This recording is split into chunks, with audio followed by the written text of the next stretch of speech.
Hello everyone, this is Ray Stendhal, publisher of Customer Engagement Magazine, and I'm so happy that you're with us in this very important series that we're putting together on the subject of self-reliance.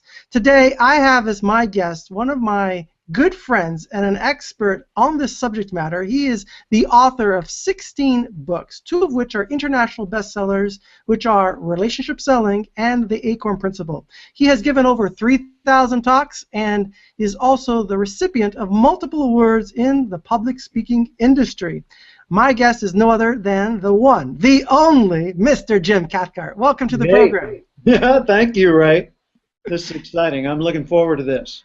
So this is a talk, everybody, that Jim and I have been talking about now for a few months, and we've been discussing this subject, and we think it is absolutely vitally important that you take a look at what we have to talk about today and see how you can apply it in your own life and in your own business.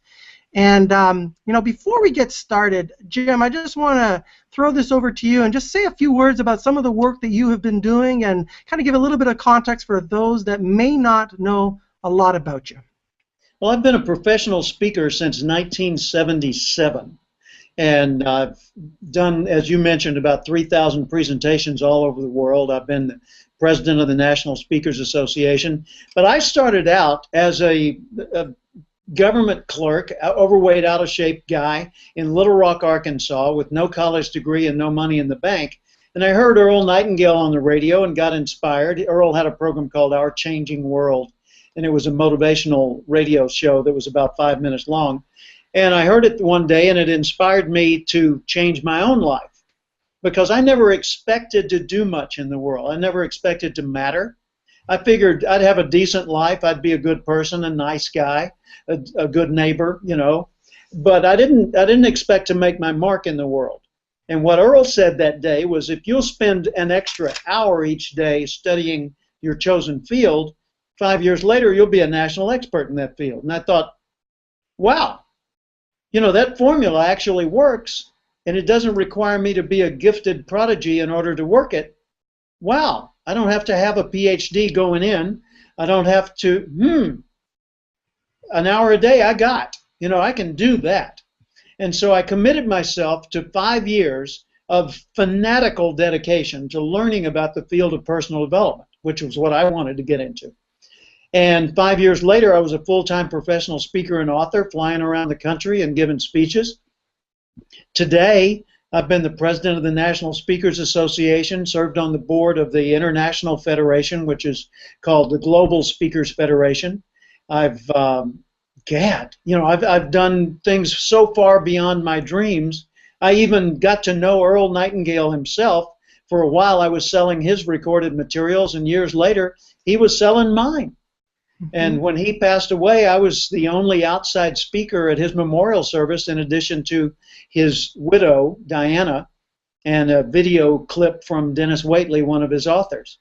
So I went from, being basically a nobody to being, at least in my field, a somebody. And I know that I did it by following the right formulas and developing the right mindset. And I know that everyone is capable of that in their own context, in some way, because it doesn't require, huge intellectual brilliance or a lot of financial supporters or something like that, or special circumstances. You don't have to be a white guy in a suit. You can be of whatever racial background or cultural background you want. You look at people in every context.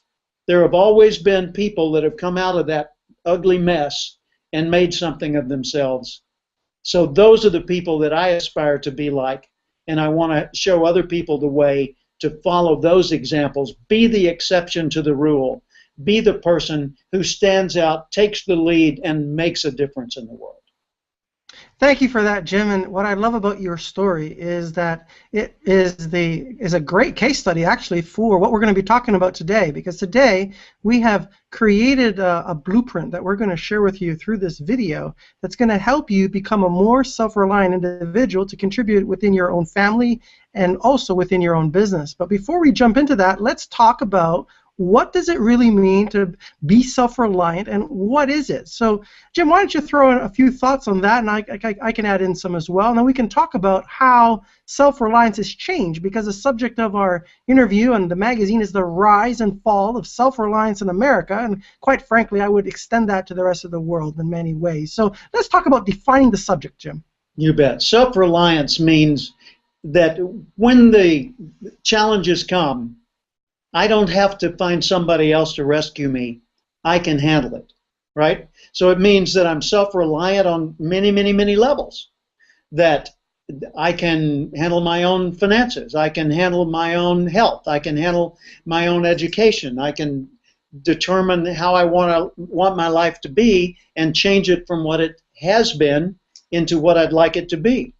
The trouble is, so much of the world encourages us to be reliant, dependent upon somebody else or some other thing, especially government, or especially, like the educational institutions, or dependent on, some savior somewhere to swoop in and rescue us from ourselves.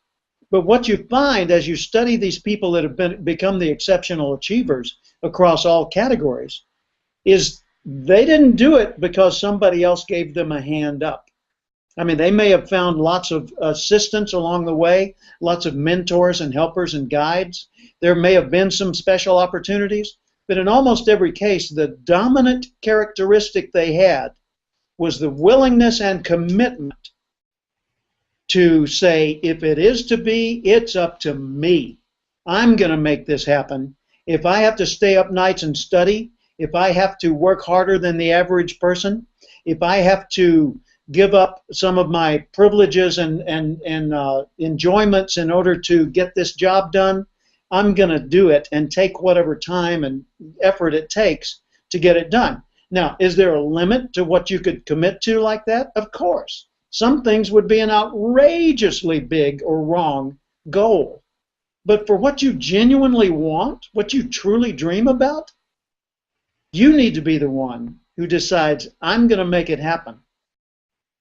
To add to what you're saying, I would add that it's about having accountability and responsibility in your own life, for your life, and being willing to work diligently to realize the goals that you set for yourself. And as we were discussing this, we believe that there is a shift between the way individuals conducted themselves in time past, which we'll get into, and the way things are happening in today's society and in today's culture. And maybe that's a good leeway to talk about what did self-reliance really mean when the country was formed. And I'll start with some of the basics, and Jim, you can add to it. And by the way, let me add in something before you start into that. So one thing self-reliance is absolutely not is blaming. It's not about accusing your circumstances. It's not about accusing another person. It's not about saying, well, if only I had 2 arms and 2 feet. I know successful, wealthy people who were born without arms and feet. It's not about saying, well, yeah, look at you, you're an articulate adult. Well, I know people that started out as very non-articulate adults and became articulate.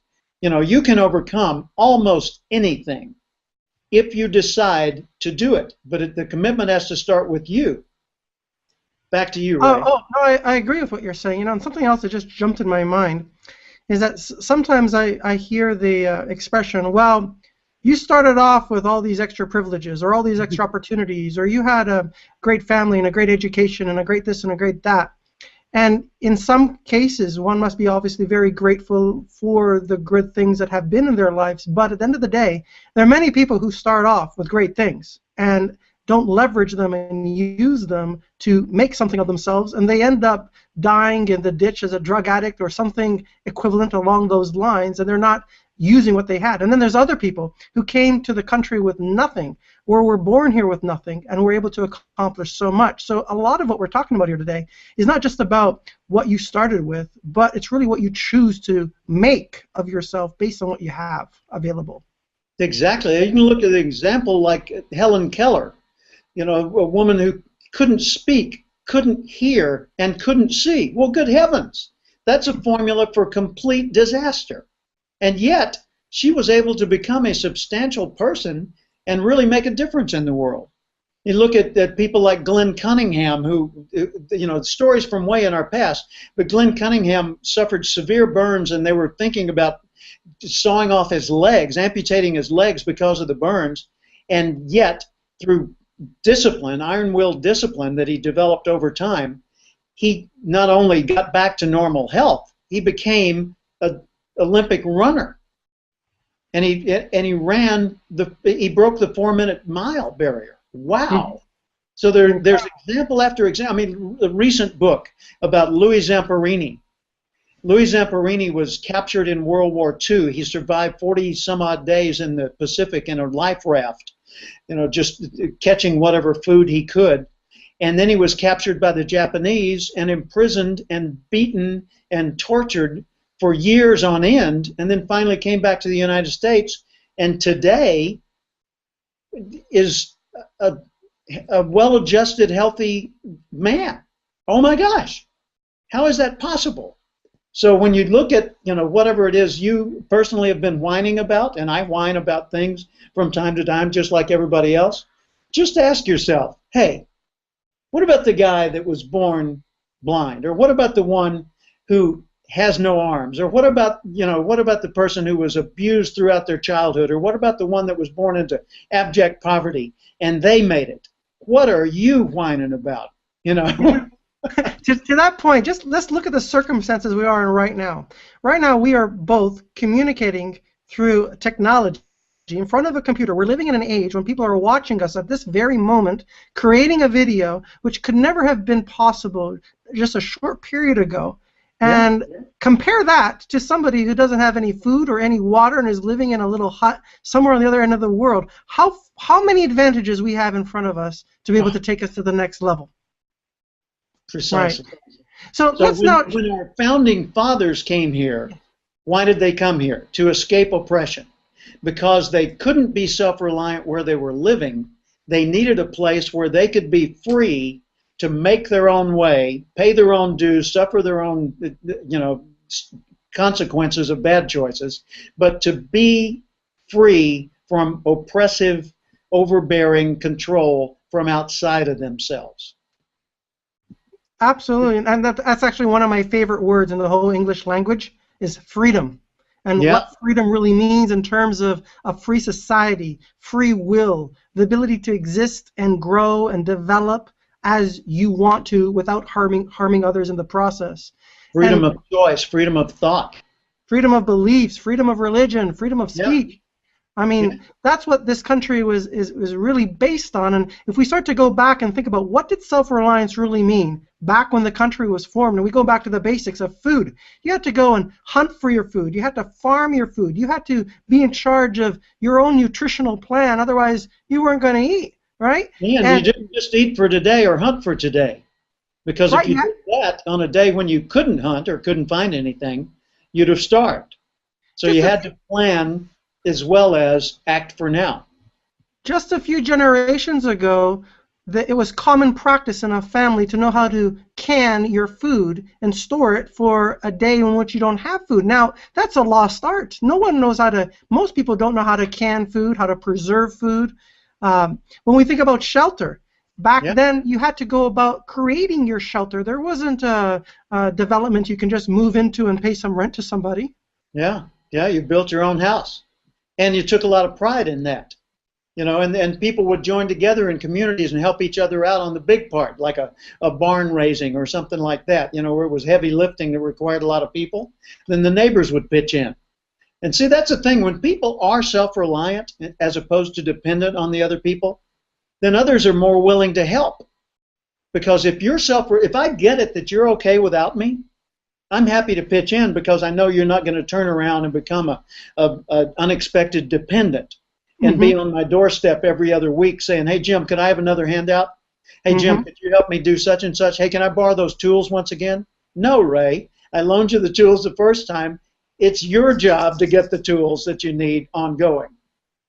Yes, very, very true. You know, some of you who are watching this might be, why are Ray and Jim talking about what life was like back when this country was formed? You're going to see this very clearly because we're in a society which is far different than what life was like back then. And some of that is positive, but some of that is also negative, which we're going to get into. Hey, how about communications, Jim? What was life like back when we started the country from a communication standpoint? Well, if you couldn't walk over to where the person was or ride your horse over there, you pretty much were stuck, right? Right. And if you didn't know how to read and write, which many people didn't, then your communication ability was restricted to the face-to-face circumstances you could create. So within a community, the people that could read and write had to teach the other people to read and write so that everyone got the ability to be independent. So some people, you know, they look at the ability to read and write as, oh yeah, that's something that people ought to do. No, it's something that if people don't do it, they rely on, become dependent on others for their communication. So we need to learn to be good communicators, and we need to acquire the tools like you and I have right here in this technology to communicate with other people when we're not physically there. So that's it. The reason for talking about the founding of our country is the same basic underlying steps towards self-reliance are absolutely essential in every life on earth. If you want to become independent, if you want to become free to make your choices, do what you want to do, live your life the way you choose to live it, then you need to go through some of the same fundamental thought processes and skill development processes that our founding fathers so vividly illustrated in their own breaking free from the oppressors in Europe and around. Very, very well said. And to add to that, what you mentioned about communication skills feeds right into thinking about education. How did people educate their children? What were the values, the morals, the infrastructure that was put in place to be able to pass on a skill set and knowledge so that they could thrive in their next generations? Yeah, let's think about that for a second. If you're teaching kids and you're in a survival community like they were back in Plymouth Rock, you know, what do the kids need to know so that the kids don't remain dependent on the adults? And by the way, kids at that time, by the time they were old enough to walk and talk, they had jobs to do. I mean, they didn't have little token chores. They had jobs that others depended on them at an early age. You could say, oh, that's child slavery. Well, no, everybody was enslaved to themselves and each other just to stay alive. You know, so what do you teach kids? Well, first off, you teach them fundamental skills. How do you not do harm? You know, how do you not set the house on fire? How do you not let the cow go? You know, how do you not spoil the crops? How do you not whatever? How do you not ruin the resources we need to protect ourselves from the elements or whatever? So that's number one. Next thing, you teach them how to feed themselves. You know, what to eat and what not to eat. What's dangerous or poisonous and what's just fine. The next thing you teach them is you teach them how to do work. You teach them the use of tools. Then you teach them how to relate to other people so that they don't alienate other people and they get their cooperation. And then you teach progressively each new thing. You teach them words, you teach them meanings, you teach them mathematics, you know, the basics of this plus this equals that and will never equal more than that.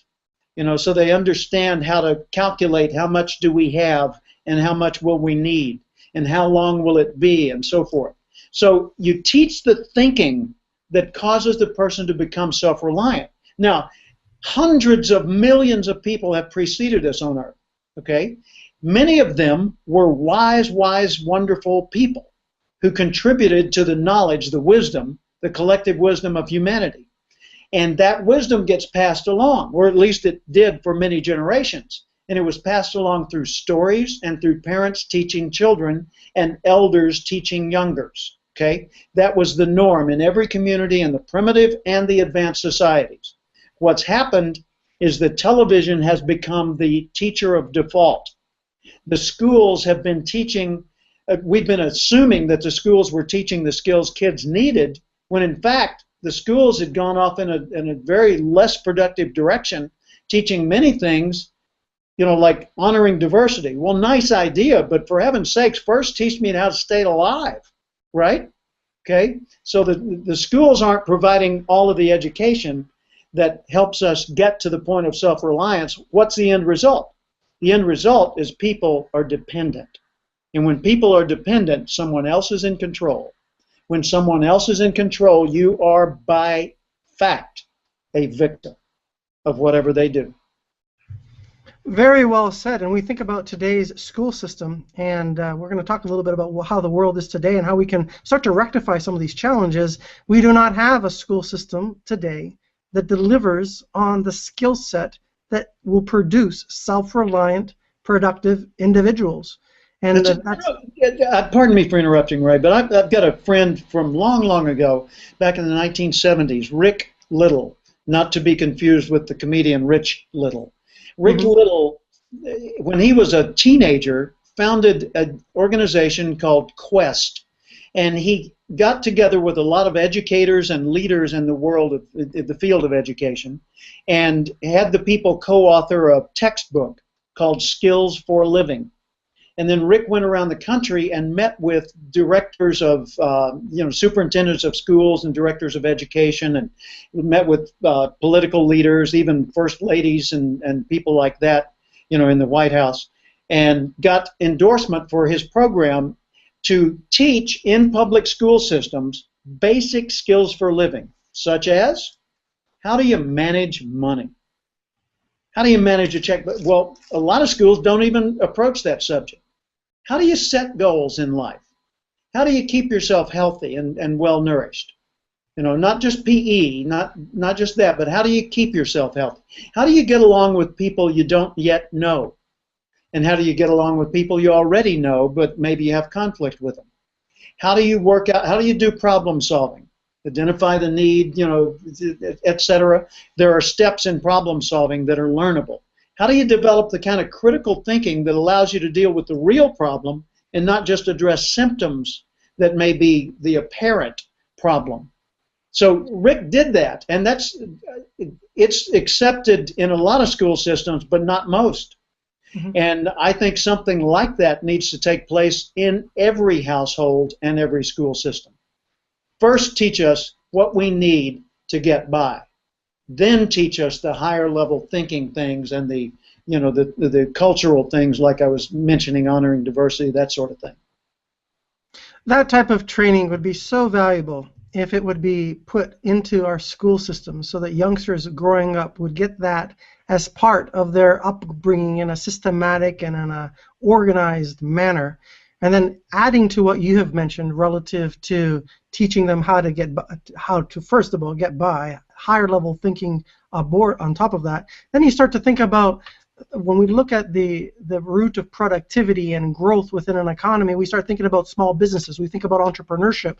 We think about the basics of marketing and sales and how to connect with others in a way that delivers value in the marketplace. And it still boggles my mind how if you ask anybody what's driving the economy, it's small business. And then you ask the question, what are we doing to create more entrepreneurs in our school system? How do we produce more entrepreneurs? Not how do we produce more people who can follow the rules and play a smaller role in society. And there's a difference between what we want to produce and what is actually being done, and that, I think, is also a big part of our conversation.